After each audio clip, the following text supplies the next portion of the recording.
បន្ទាប់ពីរៀនចប់ជំនាញស្ថាបត្យកម្មស្ថាបត្យករមានឱកាសការងារយ៉ាងទូលំទូលាយទាំងក្នុងនិងក្រៅវិស័យផ្ទាល់ការងារដែលទាក់ទងនឹងស្ថាបត្យកម្មផ្ទាល់រួមមានទីស្ថាបត្យករធ្វើការក្នុងក្រុមហ៊ុនស្ថាបត្យកម្មដើម្បីរចនាប្លង់អគារថ្មីកែសម្រួលអគារចាស់ៗជួបអតិថិជនដើម្បីយល់ពីតម្រូវការវិតម្លៃសម្ភារៈនិងពេលវេលាសាងសង់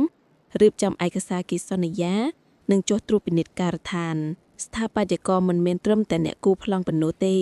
តែជាអ្នកសិក្សាគម្រោងប្លង់ទាំងមូលទាំងគិតគូរដល់លក្ខណៈបច្ចេកទេសនិងសុវត្ថិភាពសាធារណៈអ្នករចនាផ្ទៃខាងក្នុងមានន័យថា Interior Designer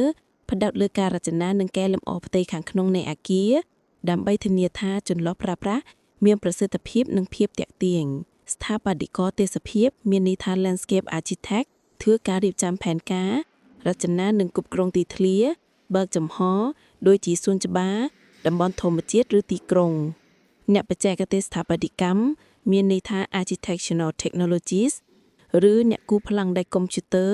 CAD Beam Technician ឬ Drafter ទទួលខុសត្រូវលើបច្ចេកទេសនៃការរចនាបង្កើតប្លង់លម្អិតនិងឯកសារសាងសង់ដោយប្រើកម្មវិធីកុំព្យូទ័រ CAD ឬ BIM អ្នករៀបចំផែនការទីក្រុងមានន័យថា Urban Designer ឬ Town Planner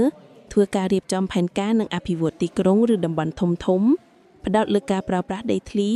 ការដឹកជញ្ជូននិងហេដ្ឋារចនាសម្ព័ន្ធមានការងារពាក់ព័ន្ធផ្សេងទៀតដែលប្រើប្រាស់ជំនាញស្ថាបត្យកម្មរួមមានអ្នកគ្រប់គ្រងគម្រោងសំណង់ Construction ឬ Project Manager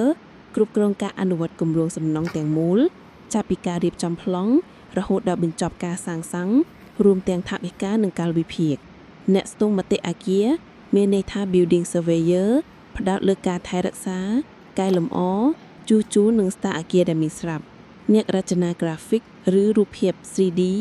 មានន័យថា Graphic Designer ឬ 3D Visualizer ប្រើជំនាញរចនានិងគូររូបដើម្បីបង្កើត model 3D ឬរូបភាព graphic ដើម្បីផ្សព្វផ្សាយអ្នករចនាផលិតផលឬគ្រឿងសង្ហារឹមមានន័យថា product ឬ furniture designer រចនាវត្ថុឬគ្រឿងសង្ហារឹមដែលមានទំហំតូចជាងអគារការបង្រៀននិងស្រាវជ្រាវ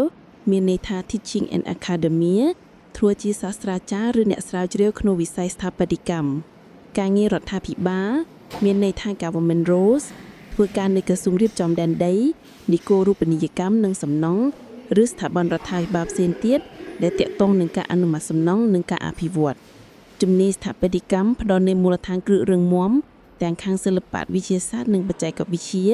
ដែលអនុញ្ញាតឲ្យស្ថាបត្យករអាចបត់បែកទៅរកអាជីពជាច្រើនផ្សេងទៀតបាន